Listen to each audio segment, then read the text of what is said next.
খাগড়াছড়ি সদরের বাঙালকাটি মৌজায় চেঙ্গি নদীর পাড়ে 2 একর জমিতে কৃষক কামাল উদ্দিন সরিষা চাষ করেছেন। বিনা জাতের সরিষায় তার খরচ হয়েছে প্রতি একরে 30,000 টাকা। তাকে বিনামূল্যে সরিষার বীজ দিয়েও সাহায্য করছেন কৃষি অফিস। খাগড়াছড়ি থেকে বিস্তারিত জানাচ্ছেন আমাদের সহকর্মী মোহাম্মদ জহুরুল আলম। খাগড়াছড়ি সদরের বাঙ্গারঘাটি মৌজার চেঙ্গি নদীর পাড়ে কবংপুরি এলাকা, দক্ষিণ কবংপুরি এলাকায় কৃষক কামাল উদ্দিন এখানে সরিষা ক্ষেতে চাষ করেছেন। তিনি বিনা জাতের সরিষা এখানে লাগিয়েছেন।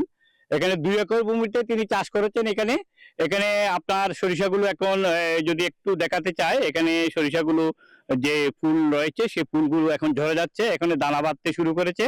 এখানে দানা বাঁধার পরেই কৃষক যিনি আছেন কামাল উদ্দিন, তিনি আমাদেরকে জানিয়েছেন যে 90 দিনের মধ্যেই এখানে আপনার উৎপাদনে যাবে এবং উনি আশা করছেন এবারে ভালো ফলন হবে এবং ভালো ফলন হলেই উনি ওনার যেই আগে বন্যায় ক্ষতিগ্রস্ত হয়েছিল সেই ক্ষতিটা পুষিয়ে আসতে পারবে আমাদেরকে জানিয়েছে।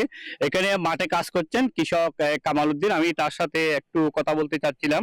আপনি এখানে কত একর ভূমিতে বিনা জাতের যে সরিষা সেটা লাগিয়েছেন? 2 একর বিনা সরিষা লাগিয়েছি। এটা বিনা অফিস থেকে আমাকে দিয়েছে বিনামূল্যে, এবং সরিষার পাশাপাশি আমাকে সার যা লাগে সবকিছু দিয়েছে, ওনারা সহযোগিতা করেছে। কত একর আপনার সরিষা লাগিয়েছেন? 2 একর। এখানে আপনার কি পরিমাণ লাভ হতে পারে বলে আপনি আশা করছেন? আশা করি আমার 2 গুণ থেকে 3 গুণ লাভ হবে। আর আরেকটা বিষয়, আমাকে বিনামূল্যে সহযোগিতা করেছে ওনারা। আমার যে সরিষার বীজগুলো হবে ওনারা ন্যায্য মূল্যে কিনে নেবে। ধন্যবাদ কৃষক কামাল উদ্দিনকে। তিনি আমাদেরকে জানিয়েছেন যে এখানে 2 একর উনি যে বিনা জাতের সরিষা সেটা লাগিয়েছেন এবং ফুল ধরতে শুরু করেছে এবং দানাও বাঁধতে শুরু করেছে।